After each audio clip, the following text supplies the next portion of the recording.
Assalamualaikum warahmatullahi wabarakatuh. Subunit yang selanjutnya yaitu pertumbuhan fisik. Untuk materi yang pertama yaitu penyebab pertumbuhan. Pertumbuhan fisik adalah perubahan-perubahan fisik yang terjadi dan merupakan gejala primer dalam pertumbuhan remaja. Perubahan-perubahan ini meliputi perubahan ukuran tubuh, perubahan proporsi tubuh, munculnya ciri-ciri kelamin yang utama atau primer, dan ciri kelamin kedua atau sekunder. Menurut MUS yang dikutip oleh Sartito Wirawan pada tahun 1991, urutan perubahan-perubahan fisik adalah sebagai berikut. Pada anak perempuan, perubahan yang terjadi yaitu pertumbuhan tulang-tulang, pertumbuhan payudara, tumbuh bulu yang halus berwarna gelap di kemaluan, mencapai pertumbuhan ketinggian badan yang maksimum setiap tahunnya, bulu kemaluan menjadi keriting, menstruasi atau haid, dan tumbuh bulu-bulu ketiak. Lalu pada anak laki-laki, pertumbuhannya yaitu pertumbuhan tulang-tulang, pertumbuhan testis yang membesar, tumbuh bulu kemaluan yang halus, lurus dan berwarna gelap, awal perubahan suara, ejakulasi, bulu kemaluan menjadi keriting, pertumbuhan tinggi badan mencapai tingkat maksimum setiap tahunnya, tumbuh rambut-rambut halus di wajah, dan tumbuh bulu ketiak. Akhir perubahan suara, rambut-rambut di wajah bertambah tebal dan gelap, dan yang terakhir tumbuh bulu di dada. Penyebab pertumbuhan pada masa remaja adalah karena ada dua kelenjar yang menjadi aktif bekerja dalam sistem endokrin. Kelenjar pituitari yang terletak di dasar otak mengeluarkan dua macam hormon yang diduga erat hubungannya dengan perubahan pada masa remaja. Kedua hormon itu adalah hormon pertumbuhan yang menyebabkan terjadinya perubahan ukuran tumbuhan dan hormon gonadotropik yang sering disebut hormon yang merangsang gomat atau kelamin agar aktif bekerja. Kelenjar ini diaktifkan oleh rangsangan yang dilakukan kelenjar hipotalamus, yaitu kelenjar yang dikenal sebagai kelenjar untuk merangsang pertumbuhan pada saat remaja dan terletak di otak. Perubahan-perubahan fisik yang terpenting yang terjadi pada masa remaja yaitu yang pertama ada perubahan ukuran tubuh. Irama pertumbuhan mendadak menjadi cepat sekitar 2 tahun sebelum anak mencapai taraf kematangan kelaminnya. Dan yang kedua ada perubahan proporsi tubuh. Ciri tubuh yang berkurang proporsional pada masa remaja ini tidak sama untuk seluruh tubuh, ada pula bagian tubuh yang semakin proporsional. Yang terakhir ada ciri kelamin yang utama.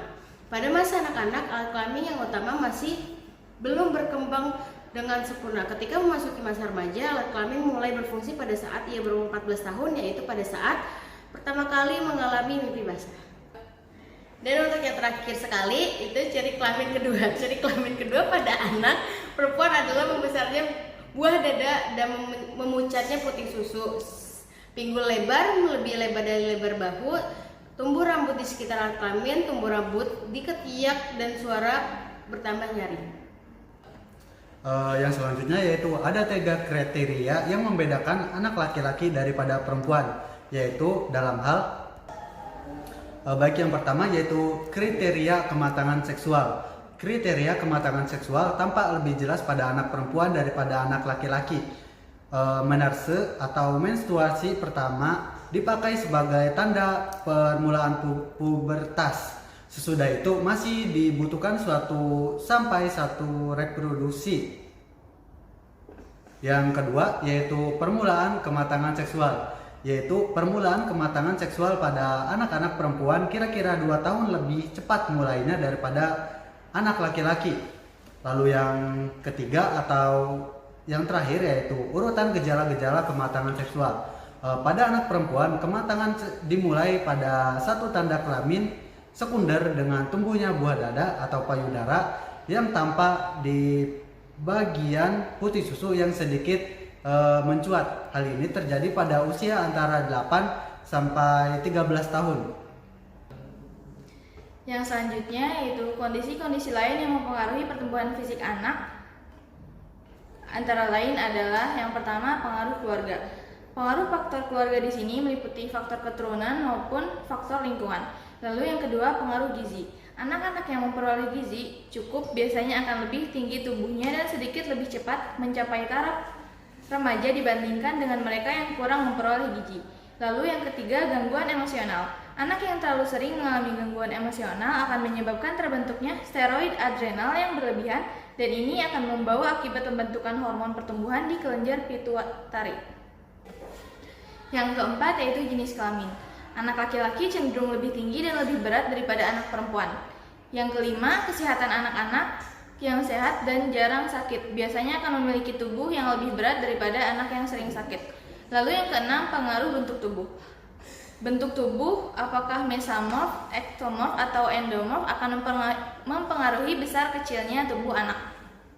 3. Nah, untuk yang terakhir, dalam masa remaja, perubahan yang terjadi sangat mencolok dan juga jelas, sehingga dapat mengganggu keseimbangan yang sebelumnya terbentuk. Perilaku mereka mendadak menjadi sulit diduga dan juga seringkali cenderung melawan norma sosial yang berlaku.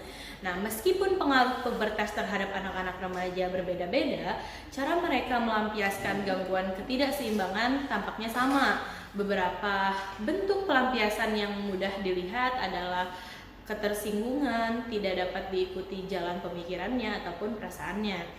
Nah, karena memang sedang terjadi pertumbuhan, beberapa kelenjar pertumbuhan yang menyebabkan terjadinya perubahan dalam bentuk dan juga ukuran tubuhnya. Anak-anak remaja ini secara fisik seringkali merasa sangat tidak nyaman.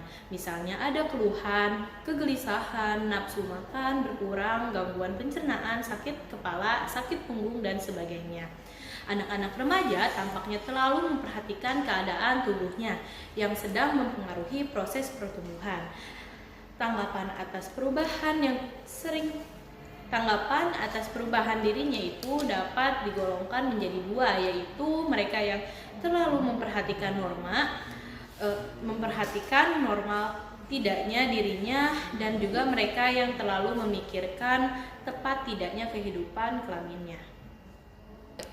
Remaja yang banyak perhatiannya terhadap kelompok, perilaku remaja itu akan banyak dipengaruhi oleh perilaku kelompoknya. Nah, jenis kegiatan kelompok yang seringkali ditentukan oleh kelompok itu sendiri, sehingga disampingkan banyak kegiatan yang bernilai positif, juga terdapat kegiatan yang bernilai negatif.